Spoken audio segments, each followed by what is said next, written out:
Good morning, Year 5. Welcome to today's English. Our date is Tuesday, the 12th of January 2021, and our target today is I can explore the portrayal of a character.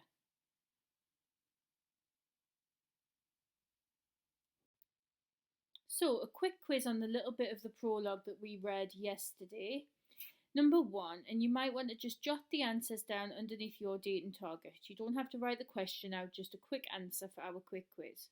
Number 1, when did the shop arrive at its current location? Number 2, define jostled. So you could find that in the text first, see what context it's used in, see if you can read around it, have a guess, and then check it with a dictionary or an online dictionary. And number 3, name 2 scents in the air. So that's a retrieval question. Just go to the text and find 2 of the smells that you could smell outside of the Emporium.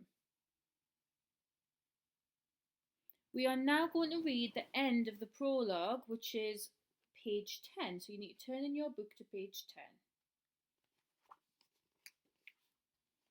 10. 2 days later, when the shop had vanished, a stranger arrived in the village. He was polite and he paid for his room with stiff new banknotes. But something about him, his startling height perhaps, or the hungry look in his cold blue eyes, troubled the villagers.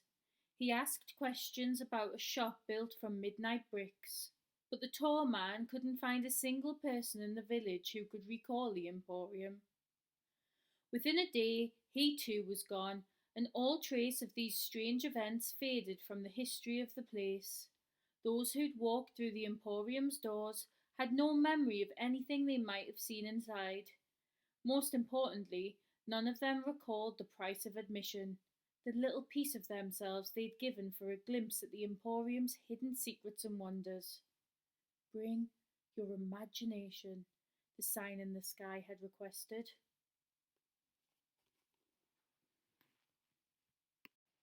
So your first task today, Year 5, is to make a list of your 3 most burning questions in your book. So the author's left us with lots and lots of questions to try and encourage readers to continue reading. So if you could ask just 3 questions, what 3 questions would you ask? So for example, you might want to know, where did the shop come from? Or you might want to know, where did the shop go? Or it might just be a really random question you'd love to know the answer to. So just underneath where you've completed your quick quiz, can you write 3 questions about the story so far? Right, Year 5, now that we've completed our quick quiz, we have finished reading the prologue and we have written down our 3 most burning questions, we are going to read chapter 1. It's on page 11.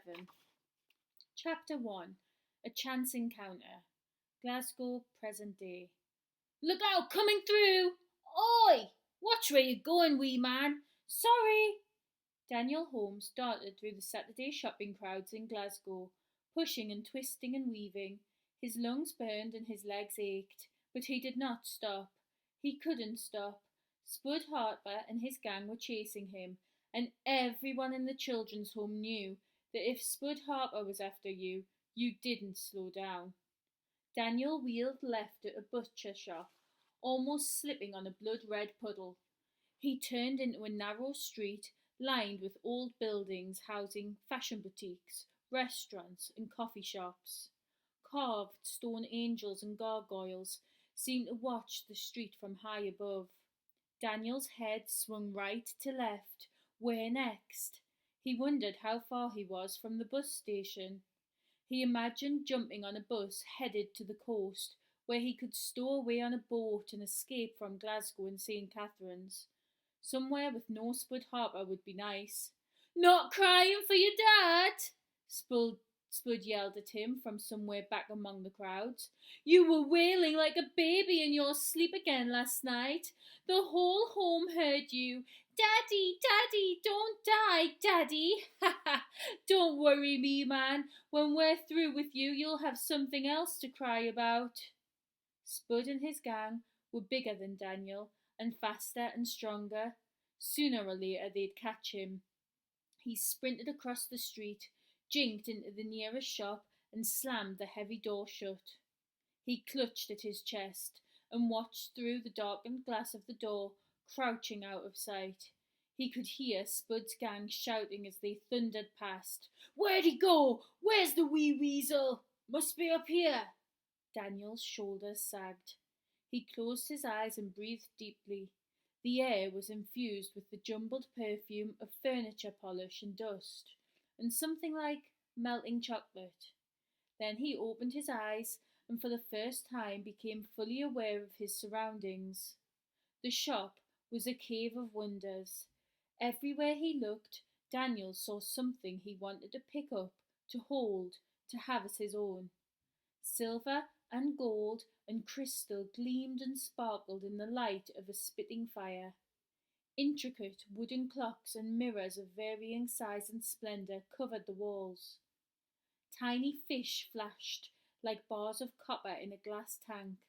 There were porcelain dolls and wooden soldiers, rusted swords, stuffed animals, columns of books as high as the ceiling, jewels that seemed to glow with a silvery light.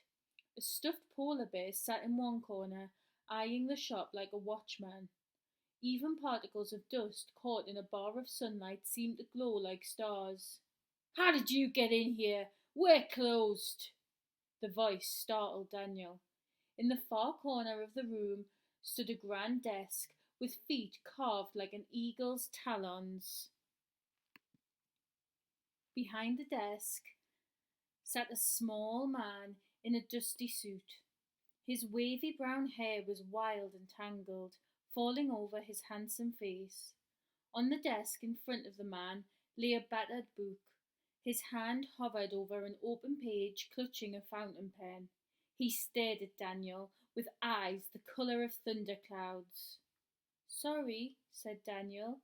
"Didn't mean to bother you. Someone's chasing me." As he spoke, his eyes were drawn to the book on the desk, which had begun to tremble against the dark grain of the wood, as if there was something in the pages trying to get out. The man in the suit frowned. He glanced from Daniel to the book and back. Then he snapped the book shut, locked it away in his desk, and got up and marched past Daniel to the door. "See?" he said, pointing to a sign hanging on the door that read "Closed." "Closed." He tried the door handle, opened the door.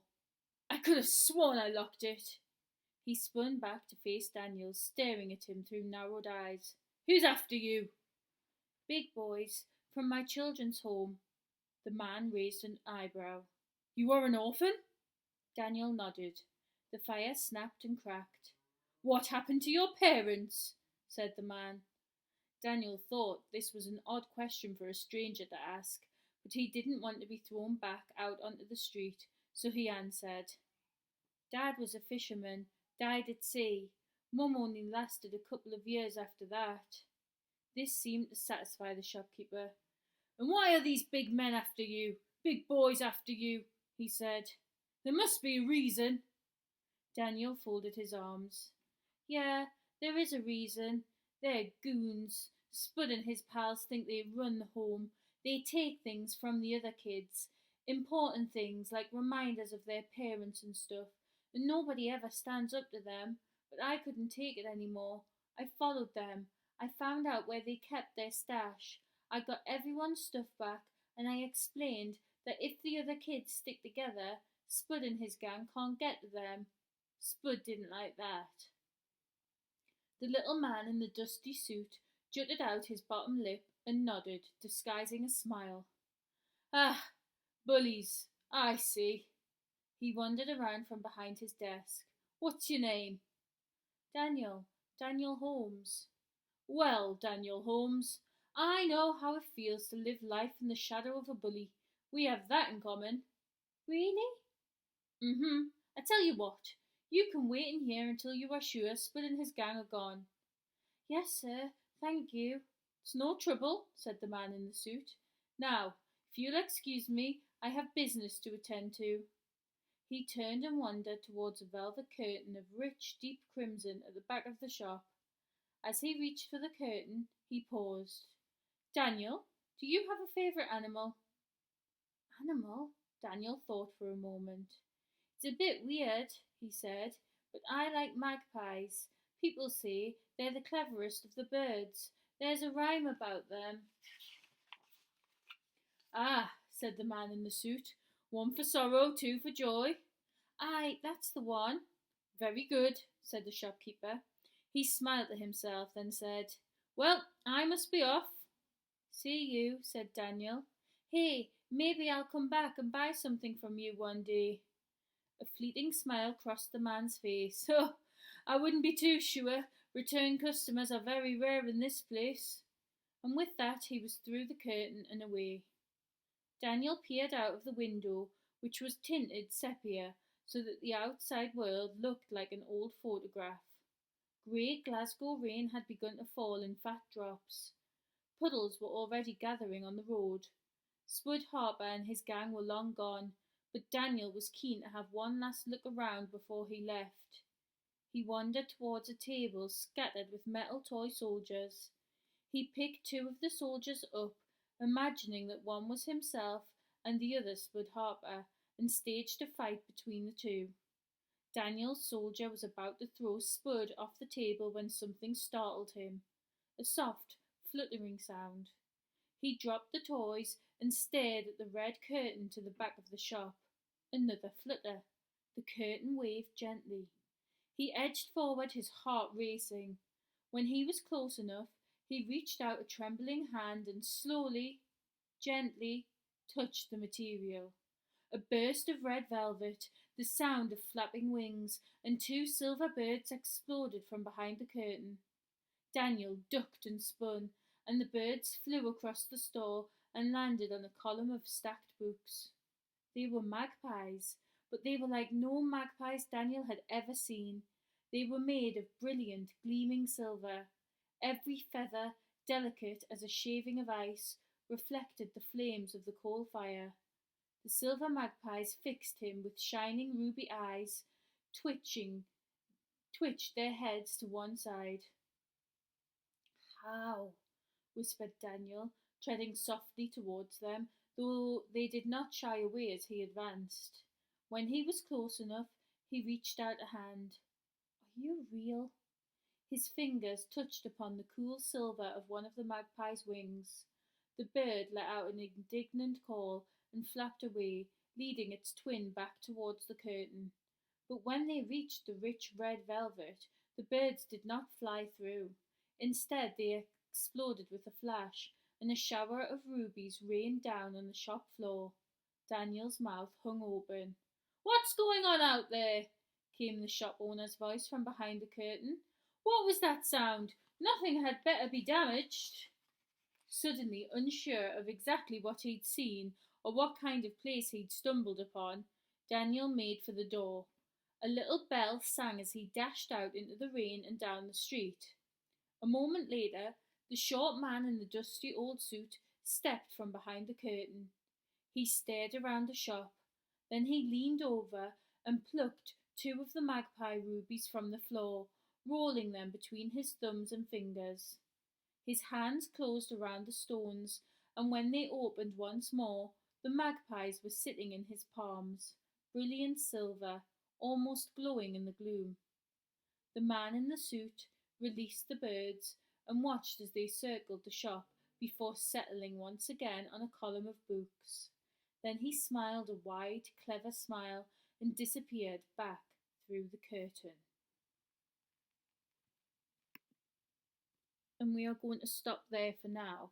So my question to you is, remember today we are exploring the portrayal of a character. So my question is to you, what sort of character do you think the shopkeeper is? If you were telling somebody about him from what you've just read, how would you describe him? Think of some adjectives. Is he nasty? Is he kind? Does it change at all? Have a little think.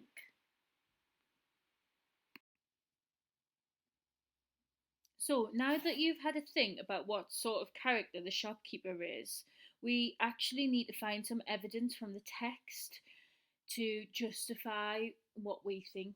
So I've made it a little bit easier for you. Your task You are going to sort some adjectives and some phrases from the text into whether they make the shopkeeper sound positive, so a good thing, or whether they make him sound negative, a bad thing. So let's do an example. For example, the shopkeeper is described as having a handsome face. Okay, that's a quote from the text. It is on page 13. Okay, so I would pop that in the positive column of my table. So you need to be drawing a table, you need to have the two labels across the top, positive and negative. And in my positive, I'm going to add handsome face. Okay, because that is a positive thing. If you are handsome, it's a good thing. Okay, and there is so much description about the shopkeeper in this chapter. Have a try yourself. Once you've had a try, I'm going to turn to the next slide and you will see lots of examples that I found, but this is actually not all of the examples in the text. It's a lot of them, but not all of them, so have a look.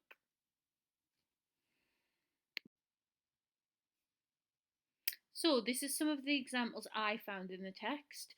You may have found others, which is totally fine, and I hope you've sorted them into your table of positive and negative because it's going to help us with tomorrow's lesson. Okay, thank you for watching Year 5. I'm looking forward to seeing your work at the end of the week. Speak soon.